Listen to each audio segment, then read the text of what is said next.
Good morning students. आज हम जैसा कि आप जानते हैं चैप्टर 5 पढ़ रहे हैं। मैंने लास्ट वीडियो में आपको चैप्टर 5 में शेयर कैपिटल टॉपिक समझाया था। मैंने उस टॉपिक में बताया था कि हमारी यहाँ कंपनी में 6 तरह की कैपिटल्स होती हैं। आज उसी कैपिटल से रिलेटेड मैं आपको क्वेश्चन करवा रही हूँ कि अगर कोई कंपनी अपने शेयर इशू करती है तो वो किस प्रकार करेगी। ठीक है, जो शेयर में आज का टॉपिक है वो हम लोग ले रहे हैं issue of share for consideration other than cash. मैंने आपको बताया था कि एक कंपनी 2 तरीके से अपना शेयर इशू करती है, या तो वो कैश चाहती है या कैश के बिना। आज का जो टॉपिक है वो कैश के लिए नहीं, कैश के बिना अंशों का निर्गमन कर रही है कंपनी। जैसे मैंने बताया था आपको, अगर कोई बड़ी कंपनी मशीन खरीदती है और वो उसका कैश में भुगतान नहीं कर पाती है तो वो सामने वाली कंपनी को अपने शेयर दे देती है, उसका अपने शेयर्स का अंशों का निर्गमन कर देती है। तो आज हमारा टॉपिक यही है कि रोकड़ के अतिरिक्त किसी अन्य प्रतिफल के लिए अंशों का निर्गमन, और जिसे इंग्लिश में बोलेंगे issue of share for consideration other than cash. इस क्वेश्चन को, इस टॉपिक को अच्छे से समझने के लिए हमने यहाँ पे एक क्वेश्चन रखा है, और क्वेश्चन ये है कि XYZ लिमिटेड ने ABC लिमिटेड से 6 लाख रुपए की मशीन खरीदी। किसने खरीदी है? XYZ लिमिटेड ने, जिसके भुगतान में XYZ लिमिटेड ने अपने 10 रुपए वाले पूर्णदत्त समता अंश निर्गमित किए हैं। यस, 10 रुपए वाले पूर्णदत्त समता अंश। इसका मतलब क्या हुआ कि एक शेयर की वैल्यू कितनी है? 10 रुपये। हमें ये नहीं बोला गया कि हमने कितने शेयर इशू किए हैं, शेयरों की संख्या नहीं है हमारे पास, बस ये बताया कि एक शेयर की वैल्यू कितनी है। मैं आपको बताऊंगी कि शेयरों की संख्या हम कैसे निकालते हैं। इसमें है फिर आगे XYZ लिमिटेड की बुक्स में जर्नल एंट्री करनी है। जर्नल एंट्री हम किसके बुक्स में करेंगे? XYZ लिमिटेड की बुक्स में। दूसरी बात, हमें ये बोला गया है कि अंशों का निर्गमन 2 तरीके से किया गया है। पहला, अगर हम अंश समूल्य पर निर्गमन करें तो एंट्रीज क्या होगी, अमाउंट क्या होगा, और वहीं हम अगर 20% प्रीमियम पर अंशों का निर्गमन करें तो किस तरीके से हम एंट्रीज करेंगे, फिर शेयरों की संख्या कितनी होगी। तो मैं आपको अभी बताती हूँ। इसी क्वेश्चन को अभी हम एक बार इंग्लिश में देखते हैं, आप लोगों को समझ में आ जाएगा हिंदी और इंग्लिश दोनों की लैंग्वेज, इसलिए मैंने दोनों एक ही क्वेश्चन को 2 लैंग्वेज में बताया है। देखिए, क्वेश्चन है हमारा, XYZ limited purchase a machinery of ₹6 lakh from ABC limited. अगर XYZ जो है वो 6 लाख की मशीन खरीदता है ABC से और इशू करता है अपने ₹10 fully paid up share for payment of machine. Fully paid up का यहाँ मतलब है कि पूर्ण दत्त, मतलब पूरे 10 रुपये वाले शेयर को इशू करता है। ऐसा नहीं कि 10 रुपये वाला शेयर 8 में इशू कर रहा है या 8 वाला शेयर 10 में इशू कर रहा है। फुली पेड शेयर है आपका, वो इशू कर रहा है मशीन को पेमेंट करने के लिए। Then do journal entries in the books of XYZ limited, और हम इस चीज़ की जो एंट्रीज है वो XYZ लिमिटेड अपनी बुक्स में करना चाहता है entries. If share issues in following case, अगर शेयर इशू किया जाता है नीचे दिए गए किसी भी केस में। पहला केस है हमारा शेयर इशूज एट पार, और सेकंड केस है हमारा if share issue on 20% premium. अब देखते हैं कि हम जर्नल एंट्री किस तरीके से करेंगे। इसके लिए हम एक वर्किंग नोट भी बनाएंगे, जिससे हम एक शेयर्स की जो संख्या है, नंबर ऑफ शेयर्स निकालने के लिए, वो भी आप देखिएगा कि कैसे बनेगा।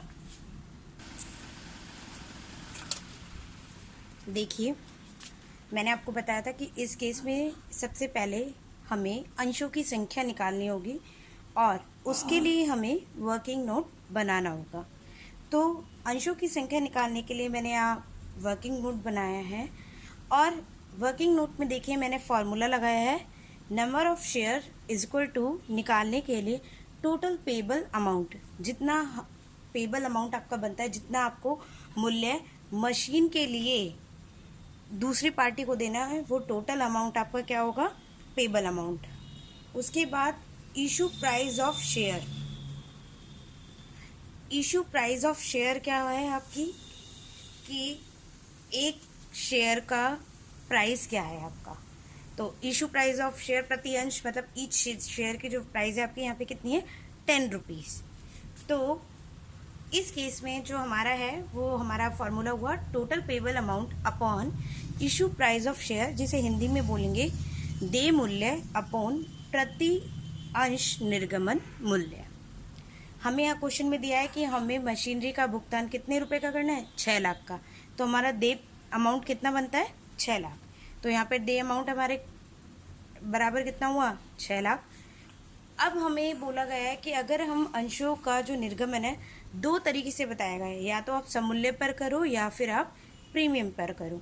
तो अब हमने यहाँ पे अंशों का निर्गमन अगर हम सममूल्य पे करते हैं, उसमें कोई प्रीमियम नहीं है, तो एक अंश की वैल्यू कितनी है, 10 रुपीज़। तो यहाँ पे प्रति अंश निर्गमन मूल्य कितना हुआ, 10 रुपये। तो शेयरों की संख्या आएगी 60,000। Next, issue of share at premium. जो हमारा सेकंड केस है उसमें देखिए कि बोला गया था कि हमें 20% प्रीमियम पर शेयर इशू करना है।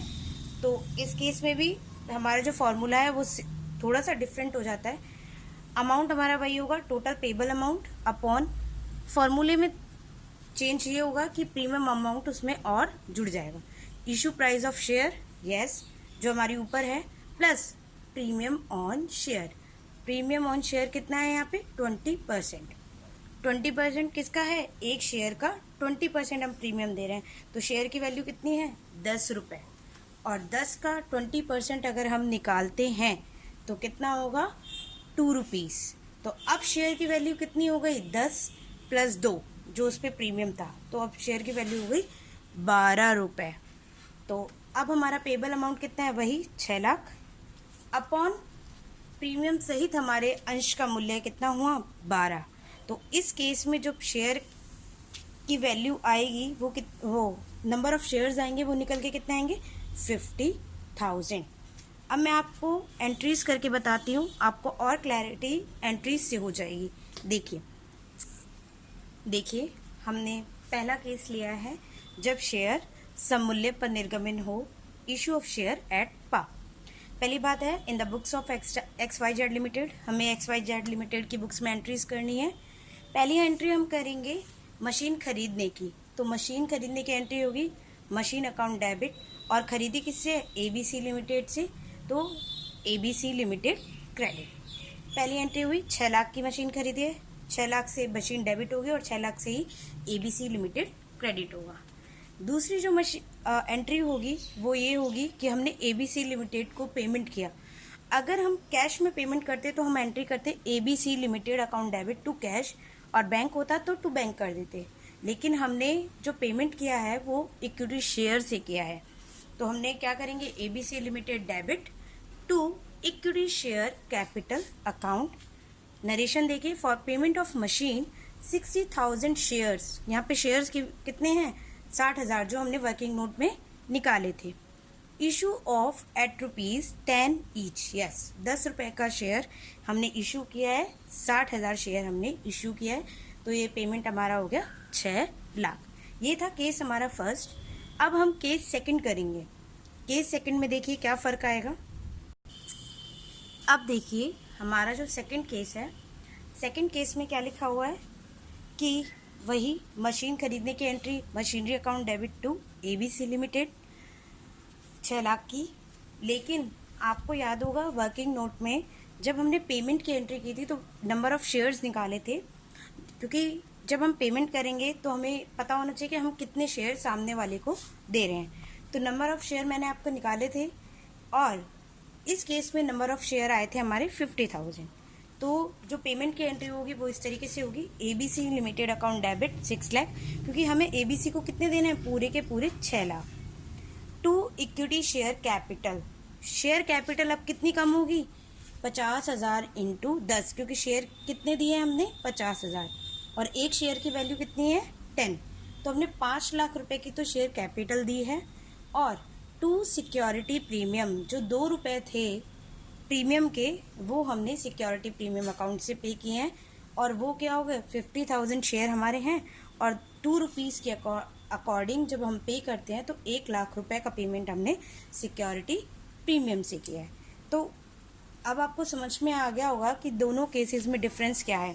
अगर हमने शेयर एट पार इशू किए हैं और अगर हमने शेयर सिक्योरिटी प्रीमियम पर इशू किए हैं, तो दोनों केसेस में नंबर ऑफ शेयर्स का डिफरेंस आया है और वो हमने निकाला है, और उसके बाद हमने ये एंट्रीज की हैं। अगर किसी भी बच्चे को कोई प्रॉब्लम हो इस छोटे से क्वेश्चन को समझने में तो मुझे बता दीजिएगा, और आप इसे एंट्रीज़ को मैंने आपको जो नोट्स दिए थे उससे चेक कीजिएगा, सेम हमने ऐसे ही एंट्रीज़ की हैं।